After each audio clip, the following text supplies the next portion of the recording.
6.5%, was it? Is that what the current odds are of the Stanley Cup? Well, and if you look at the round-by-round progression, the Stanley Cup favorite is the Vancouver Canucks. Like, what a time to be alive! Talking you through every goalie controversy, scoring slump, and draft lottery bust, this is the C4 Podcast on CanucksHockeyBlog.com. Here they are, the best starting lineup we could afford under the salary cap. Chris, Matt, Anna, and Adam. Welcome to another episode of the C4 Podcast, found on CanucksHockeyBlog.com. I'm your co-host, Matt Lee, joined by my co-host, Anna Forsyth. Anna, how are you? Yeah, I'm not too bad, thank you. How about yourself? I'm doing great. Thanks for holding down the fort last week as I was away. That's what I do. I'm always there, so that's, people come and go, and I'm just always here. Yeah, but I mean, I think this came up on Twitter over the weekend as well, that you never miss an episode. Yeah, which isn't completely true, but it's like, mainly when I go home to the mother country are the times I miss episodes, but... Yes, your annual sabbatical to the mother country. But, my Iron Man streak is going pretty strong. I am the Henrik Sedin of this podcast. Oh, the Iron Man. Yes, the Iron Woman. I don't discriminate. Should mention that we are broadcasting to you via the Full Press Network, continuing our new and exciting relationship with Full Press. Anna, Chris Golden is away from this week for this week's episode, but happy to have this be a tag team affair. Coming up on today's show, lots to get into. Of course, there's a lot of news swirling about around the NHL and their rumored return to play. So we'll get into what we believe to be a finalized hub city plan. It's expected, I think, at some point this week that Vancouver and Las Vegas will get named as the two hub cities for the NHL.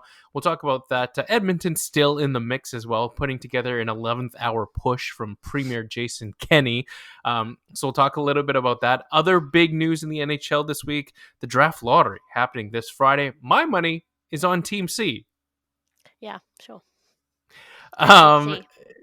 JT Miller, it is the 1 year anniversary, if you can believe it, of the JT Miller trade. So a year ago today, Anna, I was freaking out over a first round pick, and a year later, I'm still kind of freaking out over a first round pick. But of course, the JT Miller performance throughout the course of the 2019-20 season has made it much more easier to swallow. So we'll look back on that JT Miller trade, the return back then, and how we feel about it now. It's a good time to sort of look at it in retrospect.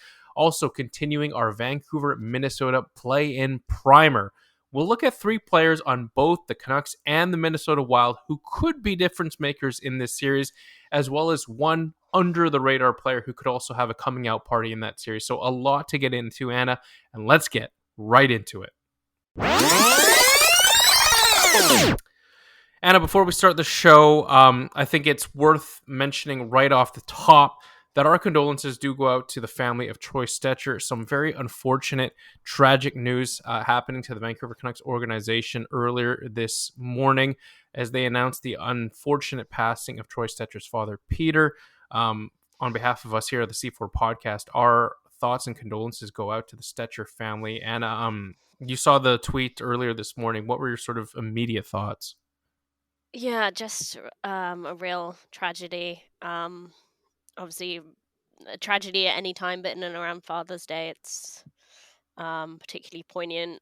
The two of us are happy and lucky to have great dads in our lives. Obviously, the dad Lee is an absolute gem, but for the players that have suffered this year from losing their father, Jacob Markstrom, and more recently Zach McEwen, it's just really tough for anyone. But when you're trying to gear up to, in these strange circumstances, to head back to play, it's just very tough situation. And thoughts go out to his whole family. Yeah, you mentioned there as well that this is the third passing of a father on the Canucks team this season, and it's almost hard to believe that, again, Jacob Markstrom, Zach McEwen, and now Troy Stecher have lost their father in the span of less than 1 year, under various different circumstances, of course. But it doesn't get any easier, I think, for us to talk about these losses. And I read friend of the show Patrick Johnson's quick article on Troy Stetcher's father, and really this is a loss for the Richmond community. Of course, we know Troy from Richmond. They talked about in this article, I encourage you to check it out, by the way, on theprovince.com, but talked about how Peter Stetcher was a coach for Troy Stetcher, who of course was a cut above the rest of his peers, but he really made time for all of the players, really. And it was a guy who was very dedicated to the community of Richmond and developing hockey players and good people through the sport of hockey as well. And it's a tremendous loss for the community of Richmond in particular, but obviously a lot of people in BC are feeling the loss for Troy Stetcher, and I'm hoping Canuck fans rally around the Stetcher family at this time. Totally. And you mentioned the Zach and Jacob and losing their dads this season. It really is a short space of time, terribly tragic, but those are two great dudes, and you do hope the three of them can support each other and lean on each other as well as their teammates during this time. Yeah, for sure, Anna. As we sort of transition things here on the podcast to what's happening now, of course, there's a lot of talk about what we will believe to be two NHL hub cities announced at some point this week. There were rumors of flying about throughout the weekend, Anna, that it had come down to Vancouver and Las Vegas. I think let's start from a Vancouver perspective. Obviously, this is pretty big news for the city of Vancouver and the province of British Columbia as a whole. What has your sort of thoughts been on Vancouver being a hub city, just from a non-hockey perspective? Well, as we mentioned before, obviously it's exciting for the province and the city, and I'm sure it'll bring some money in with it, but it's not like we get any special excitement from it. It's kind of cool to know. Would be cool to know that there's NHL playoffs taking place in your city, but I don't imagine the playoff buzz will be the same as, a regular series where you can be going to games or even watching the games publicly, as happened in 2011. So the most we might get is just, bars. But even then, I think it's going to be ways away from crowds and bars. So yeah, it's a bit odd. It's an odd feeling. Well, I mean, I'll say this: it's been interesting from a non-hockey perspective to watch, Premier John Horgan really try to sell Vancouver as a hub city. You'd think that Vancouver was bidding for another Olympics all over again with the way the city of Vancouver and British Columbia has been really pushing for Vancouver to be a hub city. Yeah, I mean the whole we went from Canada really looking like it wasn't going to be an option, which I think I even said, whether it was last week or the week before, saying looks like it's going to come back in the States because of the government being unwilling to waive the 14-day quarantine. But now it looks like Canada looks like a better option than the States just because of the danger it still poses from a public health point of view. So yeah, it's kind of been interesting to see the premiers going to bat for their province. You mentioned earlier, Jason Kenney going real hard. Is it Jason Kenney? That's his name, right? Yep. Yeah, okay. I was just wondering if I had made that up. Yeah. So Edmonton is still in the mix, as I understand, and I don't think there's a final. Yeah, I don't think we know the final decision yet, but yeah, It's it's weird. It's a weird thing. So here's the first thing I think which distinguished Vancouver as a viable hub city candidate. I mean, I think there's no doubt in my mind that Vancouver has the ice facilities necessary to host multiple games at multiple locations within distance of each other. I'm speculating on my part, and we'll see more details, I guess, as the plan gets revealed in its entirety. But my guess is that we're not playing at just Rogers Arena here for NHL games. There is the possibility here that we could see NHL games being played at, for instance, UBC's Thunderbird Arena, as far away as the Langley Yep. Event Center, even maybe the Pacific Coliseum on Renfrew as well. I mean, I think those are all four possibly viable destinations to play games. The first three being probably the most likely, but all three of those arenas, they have the lighting capacity that you need to host games. They have the broadcast ability to host games as well. I think that's probably the first thing that distinguished Vancouver from some of the other candidates that we had been seeing earlier. Right. I mean, obviously the Olympic experience is huge. Hockey was just a small part of that, but yeah, you have an NHL rink with all the broadcast capabilities and experience that comes with and facilities that come with that. You have a WHL rink, a former WHL rink, and a pretty like an NHL practice rink / university rink in UBC. So those are pretty good scenarios, pretty good setups. Also, Vancouver's not that big. Like Langley's pretty far out, but 3 of those are within Vancouver proper. Yeah, look at Toronto and Edmonton. Edmonton's pretty spread out. The GTA is huge. What they consider downtown is just everywhere in southern Ontario, I think. But yeah, that from that point of view, it does seem like that Vancouver's pretty well set up. God, I sound Yeah. like I'm shilling now. I sound Yeah, like no I'm on this kidding. committee, but Well, I think it's true. civic I think pride, man. there were a number of factors I think that come into play as to why Vancouver was the destination of choice for a hub city, and the rink infrastructure is one of them. The other one I think is also it ticks the boxes in terms of hotel accommodations available for players. There's just the infrastructure needed to house many players at this time during lockdown bubbles, if you will, for this return to play. So I think that's another one of the boxes that they ticked for the NHL. Yeah, definitely. I think Edmonton have the selling point of having a hotel attached to the rink, but Vancouver just has a huge amount of hotels in quite a concentrated area, sort of along the water there in downtown. So I think that's huge, and I just think the events of the last week, particularly at the weekend with the huge jump in cases, has kind of changed the perspective of the league a little bit. From thinking, well, we'll create a bubble; it doesn't really matter how the city's doing, to seeing that that it's quite vulnerable still. Like Yeah. obviously, there's not this; it's not quite at the same standard, but like you've got to think that the Tampa players were being pretty cautious with everything, and still 3 players and 2 staff members went down. Yeah. All the I MLB think teams got like completely taken out, pretty much. Yeah, So for sure. I mean, and that's really the third big factor here is that you look at what's currently happening, the situation in the United States with respect to the number of cases, which continue to skyrocket. Toronto, I think, has still very much sort of getting over that hump. We saw Alberta hit quite a peak earlier as well, whereas BC has stayed in the grand scheme of things relatively flat. And the NHL has clearly looked at what is happening in other professional sports leagues. Their return to play, like let's look at the NBA, for instance. Their plan was to resume play in the state of Florida, Anna.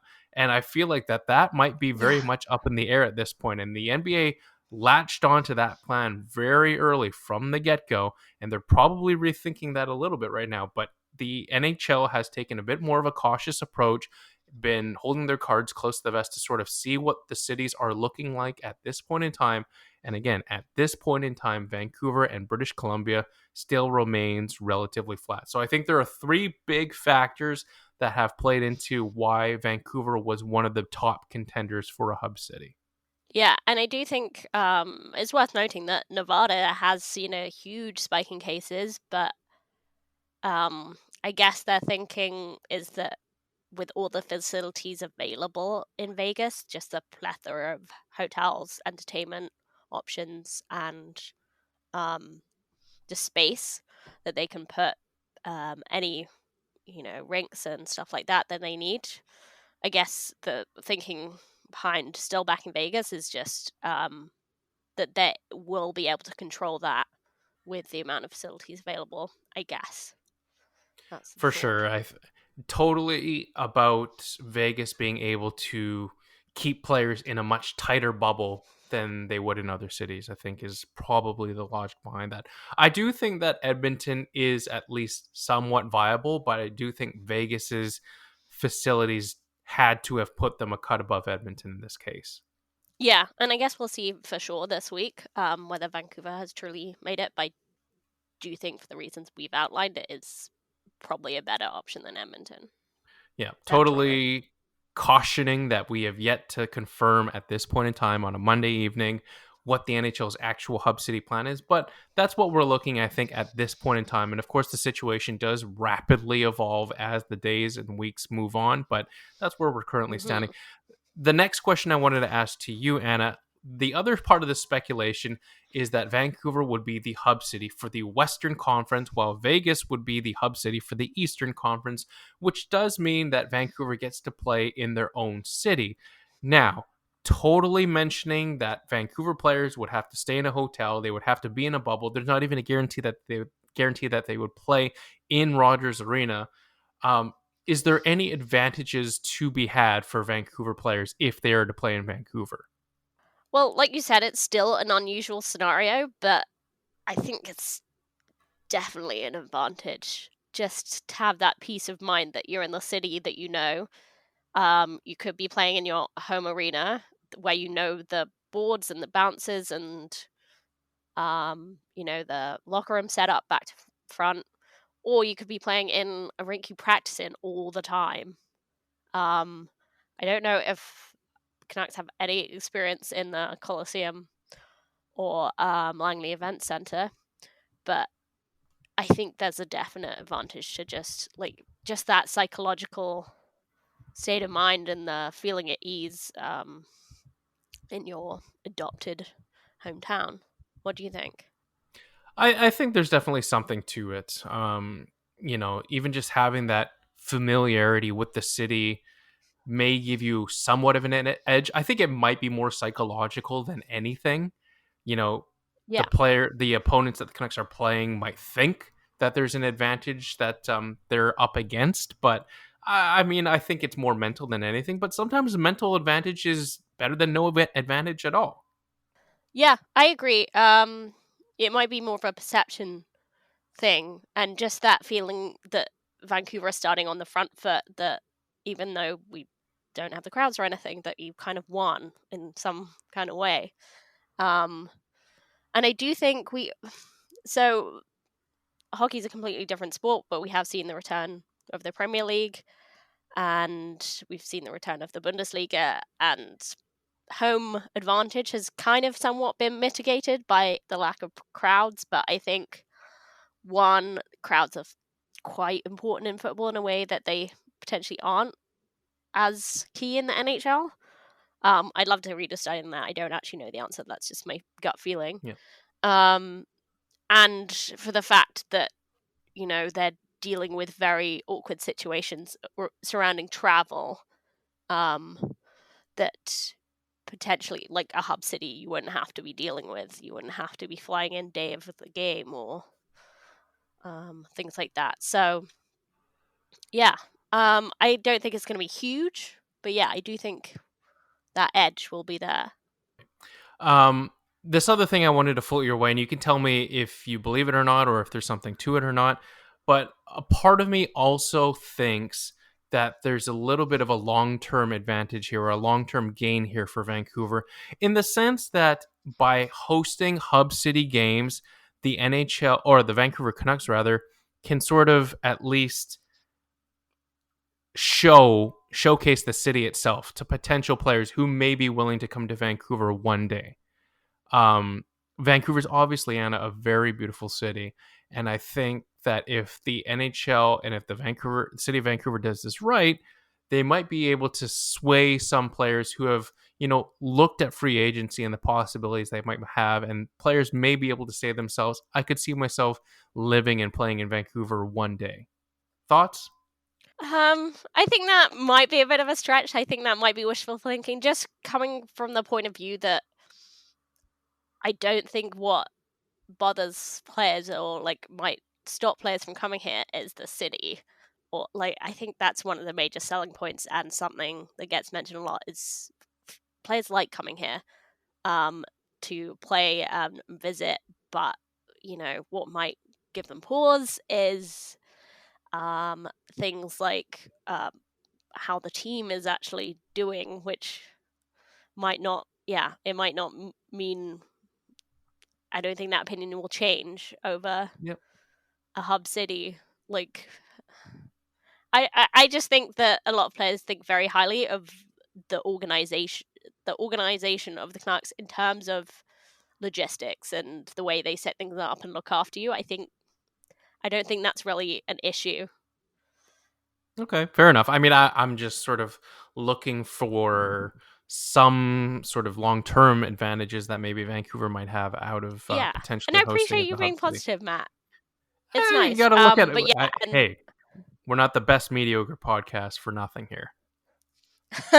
and just also another thing on that is that one thing that would give people pause about coming to play for the Canucks is the media as well, if they don't already play in a Canadian market. And I think the media hype is going to be even bigger, if anything. So, I think the media yeah, experience I will don't be necessarily. different, though. It will be very different. It'll be interesting to see how it goes. Yeah. I do think, Yeah. just to jump back to the home ice advantage, it will be massive as to game times and how the logistics of that shakes out as to whether Canucks can capitalize on that home ice advantage, because with two, Pacific time hub cities potentially, if they're, end up playing at 4 p.m. every single day to satisfy the East, not only would that suck for people who work past then, but yeah, it might waive a bit of the advantage too. All right. Let's take a break, Hannah, and when we come back, we'll get into a revisit of the JT Miller trade, the 1-year anniversary of the deal that probably is looking like Jim Benning's best trade that he's ever made as GM of the Vancouver Canucks. We'll look at the draft lottery, which is coming up this Friday, and again, that Vancouver Minnesota primer continued. 3 players on both the Vancouver Canucks and the Wild who could be difference makers in the series, and one under the radar player who could have that breakout performance. All that coming up next here on the C4 podcast, CanucksHockeyBlog.com, and on the Full Press Network. He liked to say the F word. Well, then get the here then. Okay, see ya. Is going to have the F word on it. I wish I could give you an explanation about it. I can't. You, out of here. You said the F word, Dad. You called me the F word. So, Anna, a year ago today, Jim Benning made a big move. No, it was not drafting Vasily Podkolzin 10th overall. It was trading a conditional first-round pick, a third-round pick, and former Vancouver Canucks legend, goaltender Marek Mazanek, to the Tampa Bay Lightning for JT Miller. Let's start this conversation by going back to what your thoughts were at the time of this trade. I think I was like a lot of people in thinking that that was a very steep price to play for what I thought was a good player, but not elite. And it did seem to be just, Jim getting schooled again. What were your thoughts immediately after? Oh, I mean, if we're being perfectly candid, I didn't like it. I mean, I have never been someone to advocate trading first round picks away. We have seen in the past that the history of Jim Benning has been to trade second round picks, maybe even third round picks on occasion. But I was definitely confused and angry that the Vancouver Canucks would trade that conditional first round pick, which again, as we've talked about ad nauseum, those first round picks that the Canucks have had over the last few years have been nothing short of just gold.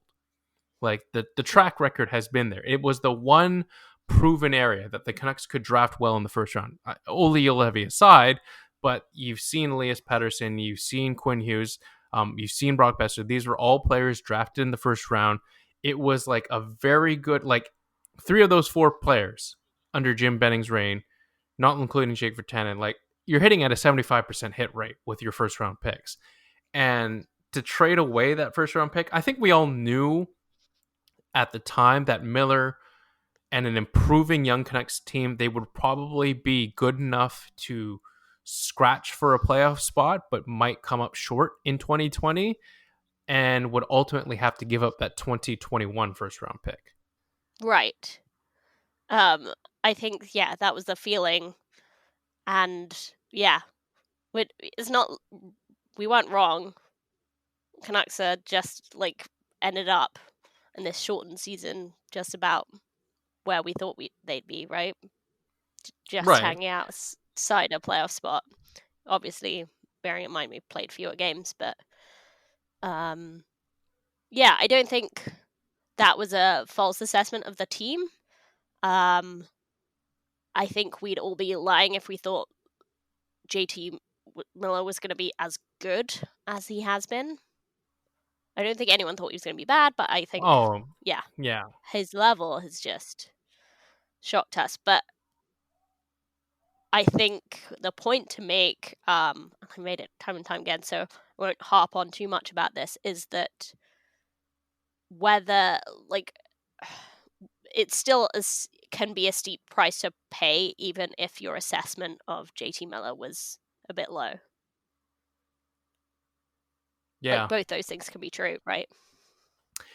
Well, I mean, now that you've had some time to see JT Miller and see the performance he's put together, friend of the show, Tom Drance, put together an article on The Athletic talking about how if JT Miller's game does regress in 2021, it shouldn't be by very much. I think maybe JT Miller overachieved a little bit this year, but I don't think he overachieved by a ton. It showed that his play at 5-on-5 is still very, very good. And it put him in, some top, I believe, 30 territory among some really good players in the NHL. So, and also, I don't think this gets talked about. The cap hit for JT Miller is very palatable for the next few years as well. Yeah, definitely. Yeah, I think he's really put it together here. He seems, happy, he seems at home. And as you say, we do expect that to continue. One thing I want to say is that although we're a year on and we have a lot more knowledge of what kind of player JT is, we're still maybe not close enough, not far enough away from the trade to know whether it was worth it, because we haven't seen the Canucks in the playoffs. Right. And we haven't seen the draft class in action that we're missing out on. So, for sure. So let me ask you this question just to end the JT Miller conversation. At what point will it be a slam dunk that the JT Miller trade was worth the first round pick that it cost to get him? I think it's hard to say because I don't want to say, like, let's wait until we see just who we could have had in that round and see them have 3 years in the league. I think that's, you can't ask a GM to look that far in the future when they're making these trades. They have to make a calculated risk. But I do think we have to see what kind of team the Canucks are in the postseason to see how close they were and whether it was the right time to make such a big reach move. I do think that I did underestimate how much JT Miller has helped the Canucks raise their game, though, and how much he has improved players around him, and how much he's like a really just good guy in the room mentor figure. So yeah, I will say that it wasn't as big a reach as I thought, but we're still yet to see. When would you be ready to make the judgment call? I think I will know for sure if the JT Miller trade was worth it at the conclusion of the 2021 season. I'd like to know Right. which pick the Vancouver Canucks are giving up, just like you sort of suggested. And I think I just want to see one more season of this type of performance from JT Miller to really confirm that, number one, it wasn't a flash in the pan type of season and he's not a one hit wonder. And number two, that we know which player or prospect we gave up in that process. I don't have a problem with giving up the third round pick or Marek Mazanik, of course, but the cost to surrender that first round pick was very steep at the time. Yeah. Anna, let's move things forward to the NHL Draft Lottery, which gets underway this Friday at 5 p.m. And for once, it doesn't seem like Vancouver Canucks fans will be as invested in it. And of course, it's because technically they're not in the draft lottery, but they could be in the draft lottery if they're one of teams A, B, C, D, E, F, G, and H, if I'm not mistaken, which has a combined, as I do some quick math, 24.5% chance of leaping into the top three. Right. So, Yeah. Sorry, are you continue. watching it closely, first and foremost? Definitely not as closely as I have been previous years. Previous years, the draft lottery has come in and around my birthday, sometimes dead on the day. So, it's been something of a early birthday present or a bit of a unwelcome Early birthday lump of present coal, more yes, often. yes. Yes. So now it's at an odd time. Now it's at a time where we don't know what the season really holds for us still. We don't know really what it's gonna look like or how long the Canucks are gonna be playing.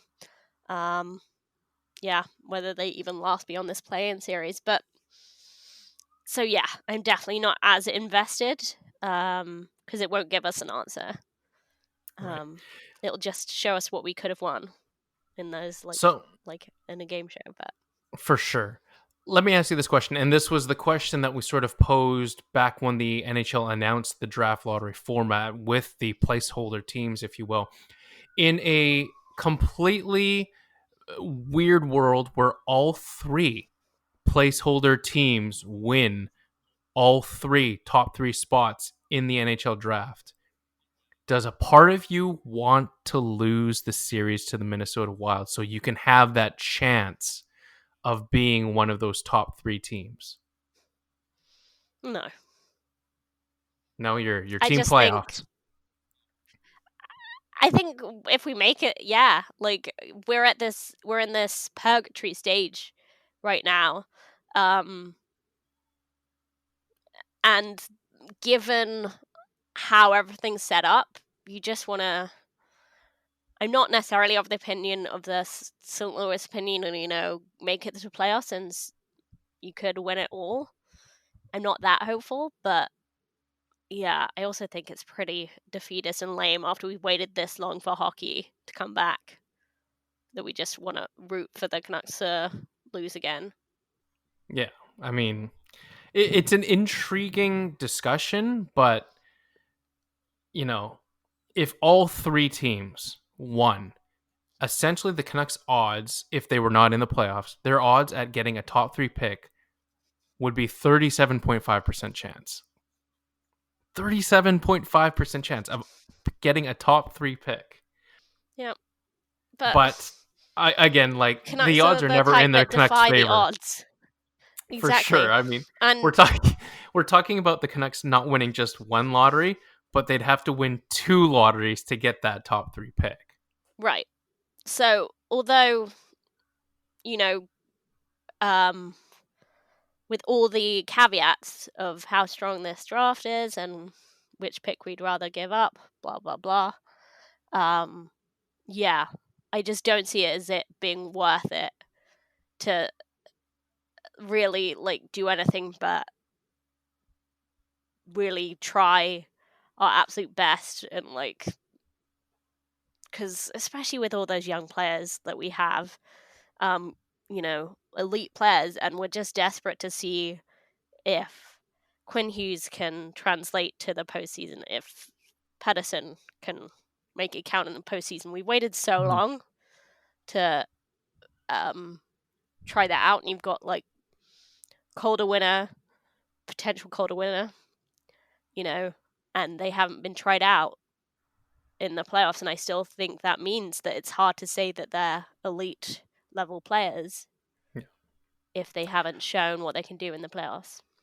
I just want to get your quick thoughts on this one, Anna, and it's, of course, just for pure discussion's sake, but the Detroit Red Wings have the best odds of winning the draft lottery, or at least one of the top 3 spots. Ottawa's got technically the best odds at 13.5% plus 11.5% coming from the San Jose Sharks. You've got the LA Kings, Anaheim Ducks, New Jersey Devils, and Buffalo Sabres in that order. Of those teams, which ones would you be most okay with picking first overall at the NHL draft?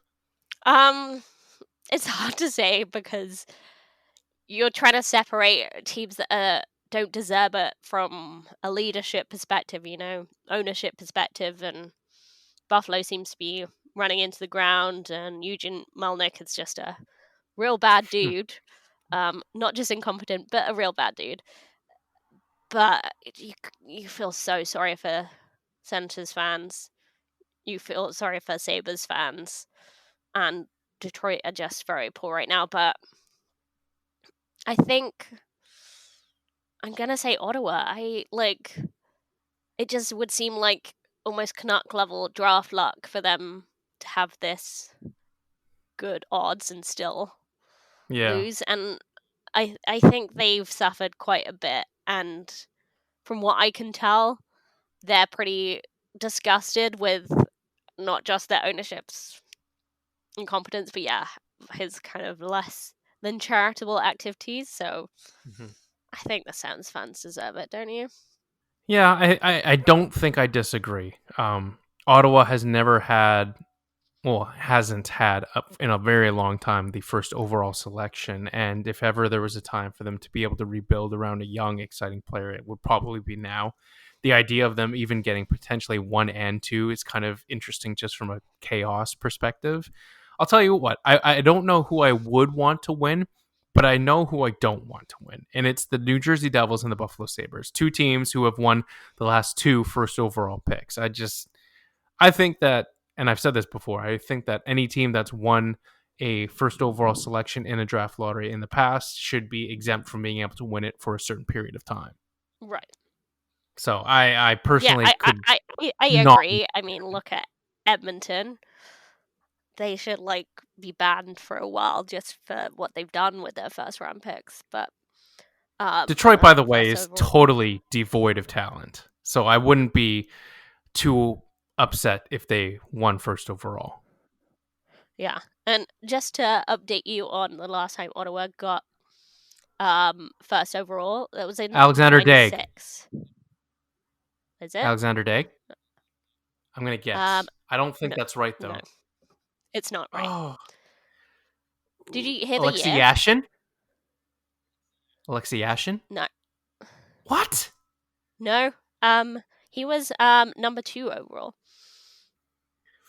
Ooh, this is gonna bother me. And by 96? the way, Alexander Daigle is correct as a first overall pick, but it's not the last one. It's not the right year. Yeah, I thought 96 was kind of early. Oh, who would be first? Was Chris Phillips drafted first overall? Ding, ding, ding. Oh, I didn't think he was actually drafted first. Chris Phillips. I can't believe he was actually drafted first overall. Yeah, it's funny. The next year they got Marianne Hossa at number 12. Yeah, no big deal. I'd rather have Hossa, to be honest with you. Yeah, but they had 2 first overall picks in a row. And both of them were relative duds. Relative, yes. So, obviously they showed a great deal of mismanagement at that time, but, it's 96. I was 5 years old. It's been a while. Give them a break. All right. Anna, let's take another break. When we come back, getting into the Vancouver Canucks play-in primer with the Minnesota Wild. That's coming up next, right here on the C4 Podcast, CanucksHockeyBlog.com, and on Full Press Network. Take hitting out of the game. You can't hit anymore, so don't do it. The unsportsmanlike conduct, I want to get an explanation on. No kidding. Because how do you get suspended for unsportsmanlike conduct? Plus interference. There's no interference there. He had the puck. Now, Madison never ever did that before. Now, why did he do it? And that because he was mad. Well, your early favorite for the Calder Trophy, that's for sure. Elias Pettersson, you might even say your early favorite for the Hart Trophy. Just to get back to your question, Elias is going to play plenty. He's going to get a lot of power play time. And yeah, I'm concerned about our offense. We lost 200-point players, and we've got to find a way to score. So, Anna, the Vancouver Canucks, the Minnesota Wild, we've talked about this before, on that collision course to play in the play-in series. And in this part of our play-in primer, talking about 3 players on both the Canucks and the Wild who could be difference makers in this series. Players who could really help decide the fate of that best of 5. Anna, I'll let you sort of start from a Vancouver Canucks perspective. One player first who you believe could be a big difference maker in that series. Well, it's hard not to pick the obvious ones, and go with like 3 or 4 slash elite talents. Yep. But I'm gonna have to, so I'll maybe choose the least obvious one and say Jacob Markstrom. I think if he comes back at like the strength that he was at before his injury, it will be massive, but it's obviously a big question mark. For you, just to huge. Yeah, just to bring a old segment in, confidence level in Jacob Markstrom returning to that form in your mind. Full confidence or no confidence? Full. How confident are you on a scale of 1 to 10? 10 being extremely confident. Yeah, it's definitely not 10. But if anyone can adapt to these challenging circumstances, that's like basically Jacob Markstrom's middle name. So I'm going to say 8. Yeah. We also can't forget he's also playing for that next contract still as well. So there's definitely some financial incentive for him to regain that form in a hurry if he can. Yeah, and he does know that, even though I think we're both pretty clear that Jacob Markstrom should be, number 1 and run into the ground here, he will see, that Chudemko did have that run of games, and so the Canucks do have that option, so I do think he will feel the pressure to perform. For sure. I'll go next with the person who I think has the second biggest potential to be a difference maker for the Vancouver Canucks. And it might not be the person you think it is, Anna, but I'm going to go with Quinn Hughes as my first big difference maker. And I think Quinn Hughes does have that ability in this play-in series to really steal a game for the Vancouver Canucks by himself. This will be Quinn Hughes' first real test of important playoff style games in his career. I think he can rise to the occasion, and I won't be surprised if he does rise to the occasion and take control of a game on his own to steal a game for the Vancouver Canucks. Your thoughts? Yeah. I think it's been a huge season for him. He's shown that he can compete at that elite level. I'm sure he's done a lot of learning. Obviously benefited from the tutelage, the partnership of Chris Tanev. But I think that he has the strength of character. He just seems to be, a man of few words, but he's just very little phases him. Like, he seems like very chill, which is, I guess well suited to the West Coast and to BC with that attitude. But yeah, I think he has this huge potential to really prove himself. Yeah, I think you're right. Your last Vancouver Canuck, who you believe will make a big difference in this series, Anna? I mean, sorry if I'm going to be obvious here. Obviously tempting to pick JT Miller, but I'm going to go with Pettersson. I think he has shown the capabilities to, come back from a very challenging, honestly, rookie year in which he dominated, but it really wasn't easy for him. I think he's shown that he has the ability not just in offense, but defensively responsible as well. You'll often see him carrying the puck from his own end to make a play. I think he makes everyone around him a better player. I think he's very mature for his age. And yeah, I think we just have been waiting, not to be crass, but to show our new toy in him for years now out on the playoff stage. So Yep. I think this is the moment. So I don't disagree that Pettersson belongs in the top 3 in terms of most important players to the Canucks in this series. And I think we could both agree that Jacob Markstrom is probably number 1 on our list. But who do you think holds more importance to the Canucks in this play-in series? Quinn Hughes or Elias Pettersson? I think it's Elias Pettersson. I think it's pretty close. I know clearly we're having a little disagreement here, but I think in terms of elevating the play of his teammates, obviously forwards kind of have more of an option to do that and to run play and control play a little more than your defense does, because let's not forget that the knock on Quinn Hughes is his defensive play, which I think we both disagree with that. But yeah, I think it's still got to pick Pettersson. Okay, fair enough. I would only say I believe Hughes can be the big difference maker because I look at the makeup of the Minnesota Wild roster and the structure with how they play. And I think that Hughes can be a difference maker in the sense that he can generate offense from the back end. I think he'll be a little bit of a facilitator whenever the Canucks are on special teams as well. He'll really run a power play on his own. So I think those are a couple key factors I think that set him apart. We know Elias Pettersson is going to face the hard matchup from whoever Minnesota deploys in that shutdown role. And so I think Hughes is going to be a little bit more of an unguarded player in the sense that it's very hard to sort of stay on a defenseman who's generating offense. So I think Hughes might have more opportunities from his own end than Pettersson will.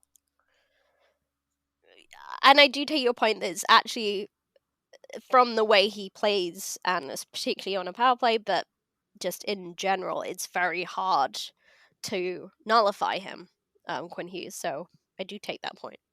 Yep. You're one under the radar player in the Vancouver Canucks who you think could have a breakout performance, Hannah. Go. I'm just really excited to see Antoine Roussel. Okay. Interesting. I want to see. Obviously, there's that easy comparison with Alex Burrows, who he massively looks up to, but he's great in the playoffs. He stepped up, but he was that pest as well. And yeah, it will just be really interesting to see if he's able to balance those two elements. But yeah, I think he just might be really sneaky fun to watch. Yeah. I think my nomination is going to go to Adam Gaudette, just because we saw the leaps and bounds his game grew this year. And I think in that 3 center sort of slot, he might have some opportunity to do some damage here in this particular case. So I'm going to go with Gaudette on my end. On the Minnesota Wild section, Anna, one player on the Wild who you think could have the potential to be a real difference maker. Kevin Fiala. I think he's... Yep. I mean, it's not a controversial point. He's a top player for them, but yeah, he seems to always perform against the Canucks, and I find him really frustrating. But yeah, he just seems to... His positional play is really good. Yeah. I think you're right. And yeah, I think he's... I think you're right as well. I mean, Fiala clearly at the age of 23 is having just one of those breakout performances that you do see occasionally in young players. He's always had the pedigree to be a difference maker, and you definitely saw it in the latter half of his season really coming on. You mentioned that he's seems to have the Canucks number, so to speak, in terms of a goal-scoring threat all the time. So I think Fiala is definitely one of them. I'm going to chip in here with Matt Zuccarello. Zuccarello is new to the Minnesota Wild this season, but we've seen some pretty big playoff performances from the guy that they call the Lizard in the past. And, he's been to a Stanley Cup final with JT Miller, no less, with the New York Rangers. He had some very good performances there. The season before, he was playing for the Dallas Stars, where he was a point per game player in the playoffs after being a deadline rental. So I think Zuccarello, even at the age of 32, he's slippery, and I think he has the potential to definitely do a little bit of damage this year for the against the Canucks in the play-in. Yeah, I've kind of always rated Matt Zuccarello when he played for the Rangers. I think, he's still, at the age of 32, but I think he's, still a good player, and it'll be interesting to see if he's able to produce with Minnesota as well. And I'll go for the third one on the Minnesota Wild, Anna, if that's all right, just because you took two of the Vancouver Canucks. But I will say my third Minnesota player that I think can make that big difference, probably not too much of a surprise here, might be the person you were going to choose, but I'm going to go with Ryan Suter for the Minnesota Wild. Yeah. Was that who you're going with? Have Matt Zuccarello. I didn't have Matt Zuccarello. I had Ryan Suter, Kevin Fiala, and then I kind of stalled and said Zach Parise. But okay, I like Zuccarello better than Parise as a pick, so I'm happy. Fair enough. And the reason why I'm picking Suter, and it's probably the same reason why you picked Ryan Suter, he's just an all-around, very strong defenseman. Still very much, I believe, a number one defenseman for the Minnesota Wild. He's going to eat the hard minutes. We talked about the matchup against Elias Pettersson. I would anticipate that Suter is going to get that hard matchup against Pettersson and that top line this year. So I feel like the series could certainly hinge on his ability to shut down Elias Pettersson and that top line. Yeah, I mean, it's been a while since he was in a playoff series. And obviously he's had that contract hanging over his head since he started with Minnesota, but over the years he's been pretty consistent. So yeah, I think a lot depends on how he matches up with our top line, and also his work on the power play as well, I think. For sure. Man, that Suter contract is massive. I looked at his stats. He's been with the Minnesota Wild now for almost 8 full seasons. He's got 5 more years to go. It was a 13-year contract. Forget about it. But a 13-year, $98 million contract for Ryan Suter and Zach Parise, who I believe signed a very similar contract. So, I mean, was it not Ryan Suter and his contract that precipitated the rule changes? Yes, with regards to contract structure, yes. Yeah. So, yeah. I mean, it's a tough one for any player to live up to, but yeah. Yeah. Worth mentioning that this could be Minnesota's first return to the playoffs in almost 3 seasons, so definitely some incentive for the Minnesota Wild to try and make it past this play-in series. And I think this is going to be a tough series, Anna. We've said this a couple times now, but I don't think the Minnesota Wild are going to be an easy out by any stretch of the imagination. One player who I believe could be a breakout performer for the Minnesota Wild as well, dismissing the fact that we think it could be Kevin Fiala as well, but another player who I think could be sort of getting a little bit more attention, and this came from Thomas Drance for me, Joel Eriksson Ek is getting a lot of sleeper potential, if you will, to be that pain in the Vancouver Canucks' side throughout the play-in series. So I think Joel Eriksson Ek could be one of those under-the-radar players who could have a breakout performance. Yeah, obviously not doing as well this season as, he would have hoped for, but I do think he's still a talented player, and I've rated him in the past, so yeah, I think he's a good sleeper pick. Mine is actually Mikko Koivu. Okay, fair enough. I'd love to hear the from thoughts. Just from the veteran and the experience perspective, and that he could just, like, in this very odd situation, bring that wise head. I think you're right. a little bit there. I'm picking up when you're throwing down. You also got to remember, Mikko Koivu is 37 years old. This might be his last real opportunity to play in a Stanley Cup playoff. Yeah. And he's not doing terribly this season. He's not doing great either. But, there's a lot of people that are struggling on Minnesota a lot more than him. So I think he's, has the potential to be that veteran head. Yeah, I think you're right. Anna, before we wrap things up here on the C4 podcast, you wanted to touch on another big moment in the NHL last week with regards to a class action lawsuit filed by Dan Carcillo and some other former players against the Canadian Hockey League, alleging some very serious allegations of abuse. Yeah, I just think it's important to talk about in this moment where we're all re-examining attitudes and re-examining the status quo and sort of saying, is this right, how we've been doing things? And I think it goes under-examined just in that kind of boys will be boys attitude and, oh, that's what a team sport is attitude, and super machismo attitude that kind of does filter through to the NHL as well. These things have gone ignored for too long, and I don't think it's a bad thing that it's being put under the microscope a bit.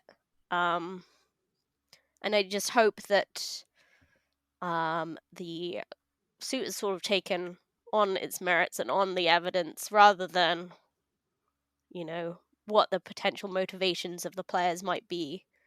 Because I think we all know that Daniel Carcillo's had a history, and he's no angel. But I think what the suit alleges, and it's not just him saying that, it's a lot of players saying that. So it's definitely something that needs to be examined. And, we talked about coach abuse earlier on in the season. And I think is definitely something, an issue that needs to be looked at more closely. Obviously, we're going to say that we have no expertise in the area. We don't know anything about law or any of these players, but it's probably just about time. Right. And my 2 cents on this, and if the allegations that Daniel Carcillo has put forward are found to be true, I think someone has put it best. I can't remember whose name it was, but nothing short of a complete overhaul of Canadian hockey and Canadian minor hockey in general needs to be done. As someone who, would love to have his or her children playing the game, I wouldn't want any of my children to be exposed to anything like this that's being alleged. So hockey should be something that's inclusive for all of us. And, if there's any sort of fire to this smoke, that there were, in fact, a lot of abuse happening in these ranks, it's going to change the game. And so I hope that that's done for the sake of the game in general.